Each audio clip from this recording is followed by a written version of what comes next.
أعوذ بالله من الشيطان الرجيم. بسم الله الرحمن الرحيم.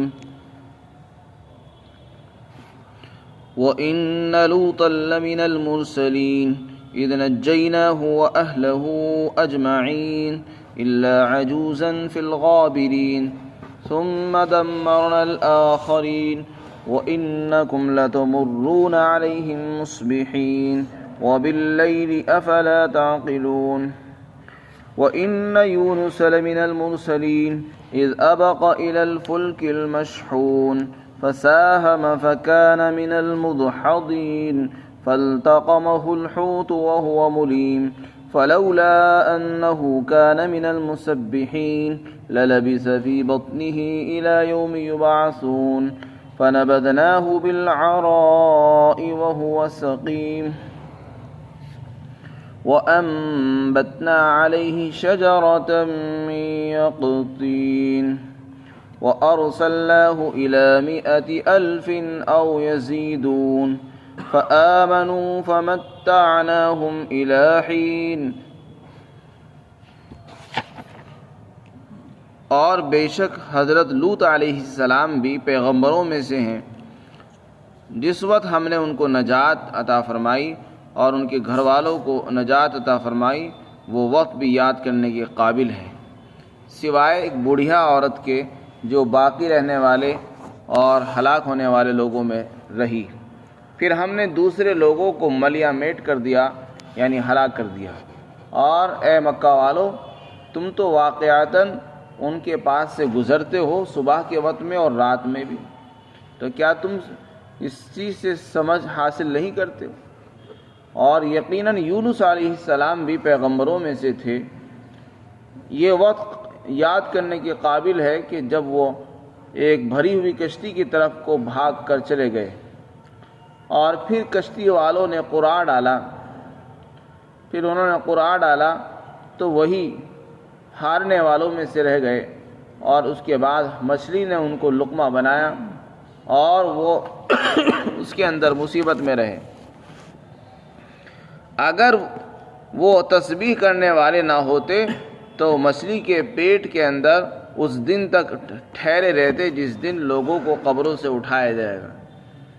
پھر ہم نے ان کو پھینک دیا کنارے پر اس حال میں کہ وہ بیمار تھے، اور ہم نے ان پر ایک کدو کا درخت اگا دیا، اور ہم نے ان کو مبعوث فرمایا تھا 1,00,000 سے زیادہ لوگوں کی طرف.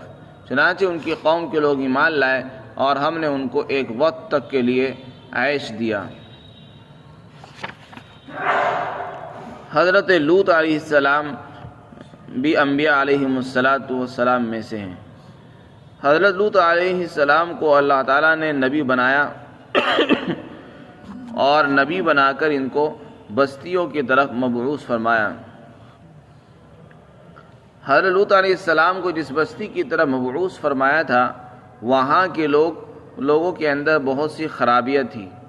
ایک تو وہ ایمان نہیں لاتے تھے، مشرک اور کافر تھے. دوسرے ان کے معاملات بھی ٹھیک نہیں تھے، معاملات کے اعتبار سے بھی وہ غلط تھے.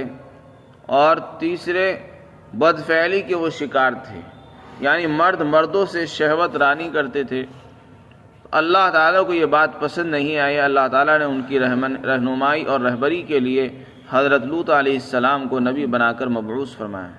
حضرت لوط علیہ السلام اس قوم کے اندر رہے اور ان کو دعوت دیتے رہے، لیکن انہوں نے بات نہیں مانی، بلکہ حضرت لوط کے ساتھ ان کے مہمانوں کے ساتھ بھی گستاخی کی. آخر میں اللہ کی طرف سے طے یہ ہوا کہ ان پر عذاب آئے گا. جب عذاب آنے کا وقت ہوا، جس دن صبح کو عذاب آنا تھا، اسی رات کو اللہ تعالیٰ نے حضرت لوط علیہ السلام کو حکم دیا کہ آپ بستی چھوڑ کر نکل جائیں.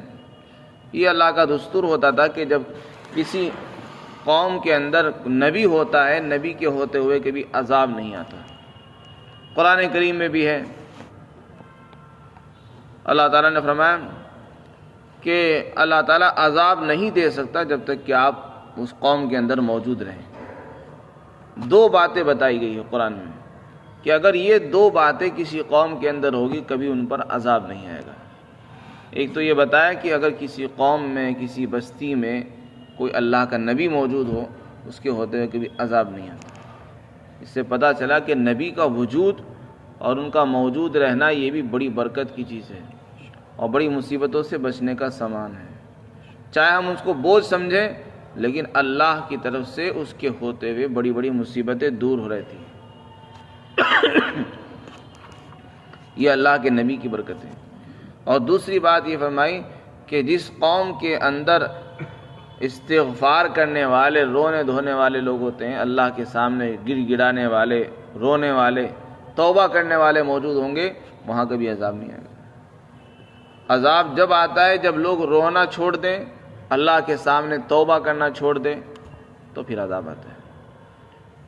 اب اس وقت ہمارے درمیان کوئی نبی تو نہیں ہے، لیکن ہم استغفار کر سکتے ہیں، رو سکتے ہیں اللہ کے سامنے۔ رونے میں کوئی دشواری نہیں ہے، انسان کو رونا چاہیے، اپنے گناہوں کو یاد کر کر روئے اور اللہ سے استغفار کرے، تو انشاءاللہ بہت ساری آفتوں سے ہم بھی دور رہیں گے اور ہماری بستیاں، ہمارے مکانات، ہمارے شہر، ملک محفوظ رہیں گے۔ یہ اللہ تعالیٰ نے ہمیں ایک نسخہ بیان فرمایا ہے۔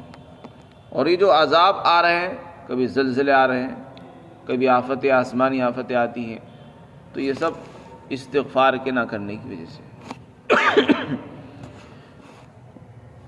تو چونکہ حضرت لوط علیہ السلام اس بستی میں موجود تھے، اس لیے عذاب نہیں آیا۔ جب عذاب آتا تھا تو نبی کو کہہ دیا جاتا کہ آپ نکل جاؤ، جیسے حضرت نوح علیہ السلام کو کہہ دیا کہ آپ لوگ کشتی میں سوار ہو جاؤ، ایک طرف ہو جاؤ۔ اسی طرح لوط علیہ السلام کو کہہ دیا کہ آپ اپنے گھر والوں کو لے کر رات کے آخری حصے میں نکل جاؤ۔ چنانچہ لوط علیہ السلام نکل گئے رات کے آخری حصے میں، اور صبح کو عذاب آ گیا۔ جن لوگوں پر عذاب آیا ان میں ان کی قوم بھی تھی، اور ایک بیوی تھی جو مسلمان نہیں ہوئی اور آخر وقت تک کافروں کا ساتھ دیتی رہی۔ اسی کو اللہ نے فرمایا الا عجوزا فی الغابرین، کہ وہ بھی باقی رہنے والوں میں سے رہی، اور پھر ہم نے باقی لوگوں کو ہلاک کر دیا۔ حضرت لوط علیہ السلام کا جو قصہ یہاں پر ذکر کیا گیا، اگرچہ بہت مختصر ہے، لیکن جو بات اللہ تعالیٰ بتانا چاہتے ہیں وہ یہ ہے کہ اے مکہ والو، تم لوط کی بستیوں کے پاس سے گزرتے ہو۔ جہاں پر حضرت لوط علیہ السلام کی قوم کی بستیاں تھی، ان بستیوں کے پاس سے تمہارا گزر ہوتا ہے۔ وہ کب ہوتا تھا؟ مکہ کے لوگ ملک شام جایا کرتے تھے، جس کو آج کے زمانے میں سیریا کہتے ہیں۔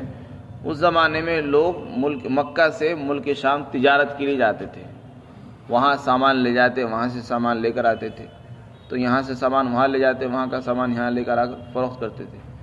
تو جب وہ ملک شام جاتے تھے تو راستے میں اس قوم کی بستیاں پڑتی تھیں، ان کے کھنڈرات ہیں، ان کے نشانات ہیں۔ تو اللہ تعالیٰ فرماتے کہ اے لوگو، تم تو گزرتے ہو، صبح میں بھی گزر ہوتا ہے، کبھی رات کو گزر ہوتا ہے۔ بعض علماء نے فرمایا کہ جب مکہ سے وہ شام جاتے تھے تو صبح کے وقت میں وہ بستیاں پڑتی تھیں، اور جب ادھر سے واپسی کرتے تھے تو رات کے وقت میں پڑتی تھی۔ تو فرمایا کہ تم لوگوں کو تو ان سے سبق لے لینا چاہیے کہ ہم سے پہلے یہ ایسی قومیں آئی اور انہوں نے اپنے نبی کو جھٹلایا اور ان کا کیا حال ہوا۔ اگر ہم اپنے نبی کو جھٹلائیں گے تو ہمارا بھی یہ حال ہوگا، تو اس سے سبق لیا کرو۔ لیکن تم لوگ سبق نہیں لیتے، نہ عقل حاصل کرتے ہو۔ افلا تعقلون، کیا تم لوگ اس سے عقل نہیں پکڑتے ہو؟ یہ بتانا چاہتے ہیں۔ اس کے بعد حضرت یونس علیہ السلام کا واقعہ ذکر فرمایا۔ حضرت یونس علیہ السلام عراق کے ایک بستی تھی جس کا نام تھا نینوا۔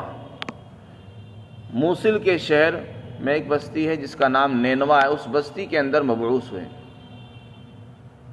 وہاں کے لوگوں کو آپ نے دعوت دی، لیکن انہوں نے بھی نہیں مانا، شروع میں انکار کر دیا، جھٹلاتے رہے۔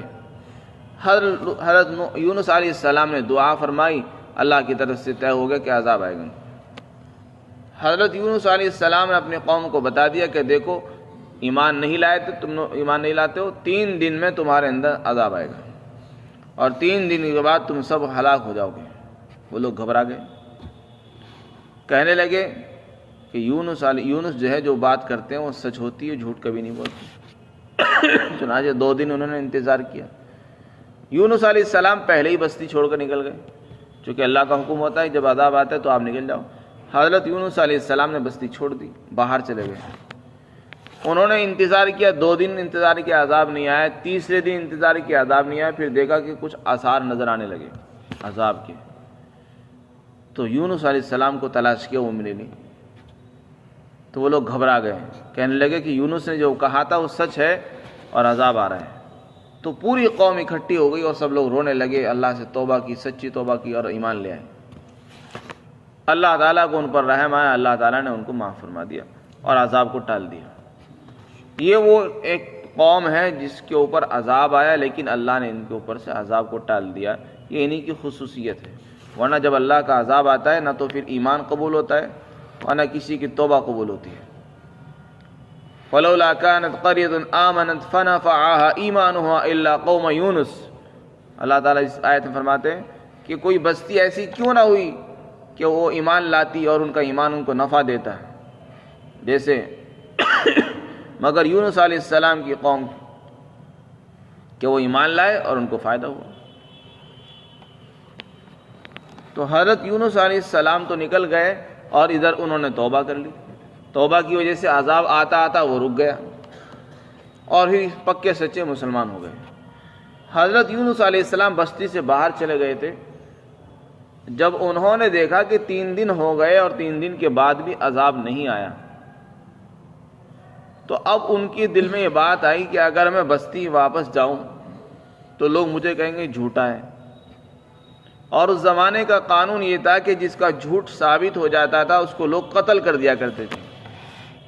تو ان کو ایک تو ڈر یہ ہوا کہ مجھے مار دیں گے، دوسرے مجھے جھوٹا کہیں گے، تو ان 2 باتوں کی وجہ سے حضرت یونس علیہ السلام آگے چل دیے، جبکہ نبی کو اللہ کے حکم کا انتظار کرنا چاہیے۔ جو بڑے لوگ ہوتے ہیں ان کی معمولی باتوں پر بھی پکڑ ہو جاتی ہے، تو نبی جو ہے اپنے ہر قدم میں، ہر عمل میں اللہ کے حکم کا محتاج ہوتا ہے، اللہ کے حکم کی مرضی کے بغیر نہیں چلتا۔ تو یونس علیہ السلام نے وہاں اللہ کے حکم کا انتظار نہیں کیا اور آگے چل دیے، بس یہ بات اللہ کو پسند نہیں آئی، چنانچہ یہ چل تو دیا آگے، ایک سمندر کے پاس پہنچے، وہاں لوگ کشتیوں میں سوار تھے، کشتیوں میں بیٹھ رہے تھے، بھری ہوئی کشتی تھی، وہ کشتی والے ایک کنارے سے دوسرے کنارے لوگوں کو لے جاتے تھے، لوگوں نے ان کو پہچان لیا، ان کو بٹھا لیا اور بغیر کسی اجرت کے بٹھایا پہچان کی وجہ سے۔ جب کشتی میں بیٹھ گئے، کشتی جو ہے بیچ سمندر میں پہنچی تو وہ رک گئی اور بھاری ہو گئی، لوگ پریشان ہوئے کہ کیوں نہیں چل پا رہی، تو لوگوں کو معلوم ہوا، لوگوں نے کہا کہ کوئی آدمی اس میں ایسا ہے جس کی وجہ سے یہ کشتی آگے نہیں چل رہی۔ یونس علیہ السلام نے محسوس کیا کہ اور کشتیاں تو چل رہی ہیں، یہ کشتی نہیں چل رہی، تو کہنے لگے، خود ہی بتانے لگے کہ اس کی وجہ یہ ہے کہ کوئی آدمی اس میں ایسا ہے جو اپنے آقا سے بھاگ کر آیا ہے اور اس کا آقا اس سے ناراض ہے، اپنے مالک کو ناراض کر کر آ گیا ہے، اس کا مالک ناراض ہے، اس لیے کشتی نہیں چل پا رہی ہے، اور وہ میں ہوں۔ لوگوں نے کہا کہ حضرت آپ کیسے ہو سکتے ہیں، آپ تو اللہ کے نبی ہیں۔ یہ کہنے لگے تم وہ قرعہ ڈالو، چنانچہ سب نے قرعہ ڈالا۔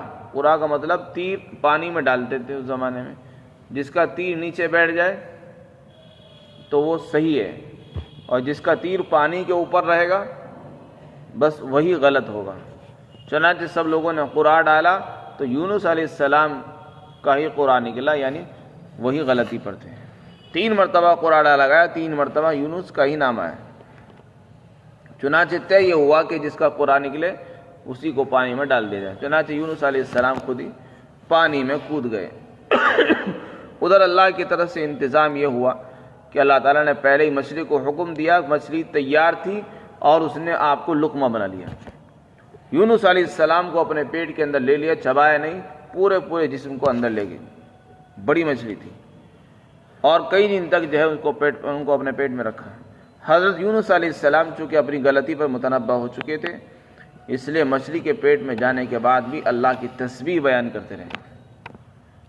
اسی کو سورہ انبیاء میں فرمایا فنادى في الظلمات ان لا الہ الا انت سبحانک انی کنت من الظالمین، کہ حضرت یونس نے کئی تاریکیوں اور اندھیریوں کے اندر اللہ کو پکارا تھا، تسبیح پڑھی تھی لا الہ الا انت سبحانک انی کنت من الظالمین، جس کو آیت کریمہ کہتے ہیں. یہ آیت کریمہ پڑھی تھی.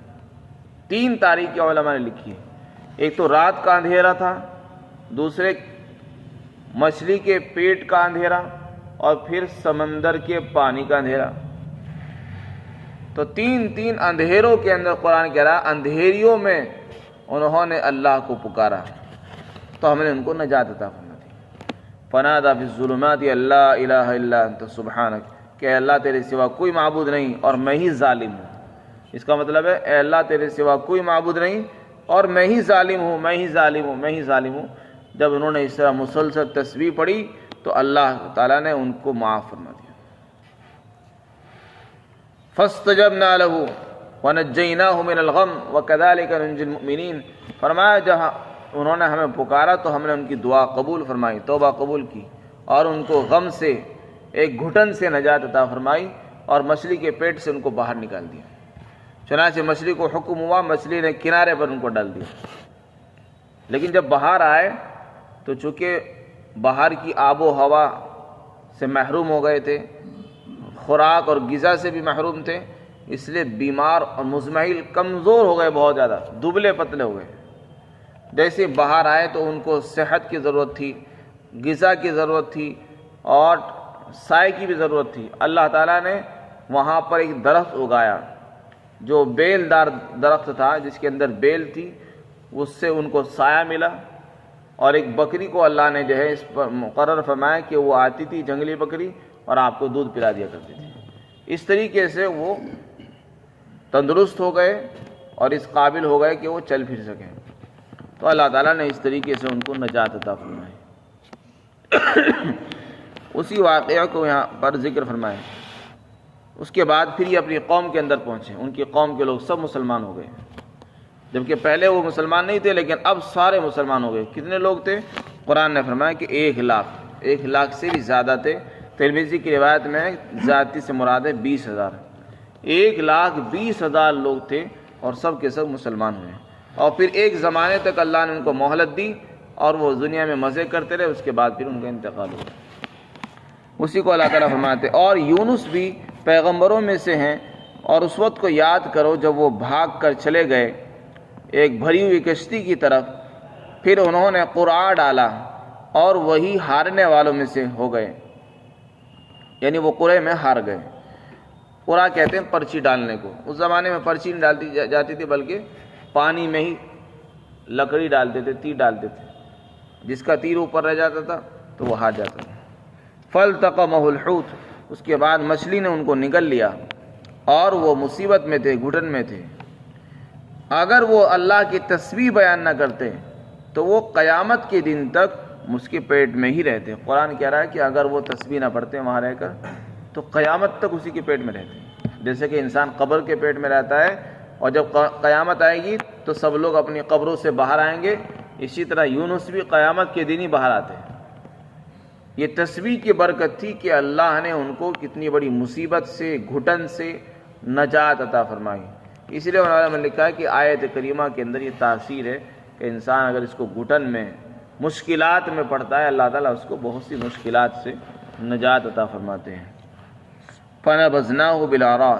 پھر ہم نے ان کو پھینک دیا کنارے پر، اور وہ بیمار تھے. جس وقت وہ باہر آئے تو بالکل کمزور تھے، اور ہم نے ان کے اوپر ایک درخت اگا دیا، کدو کا تھا، اور ہم نے ان کو مبعوث فرمایا 1 لاکھ سے زیادہ لوگوں کی طرف.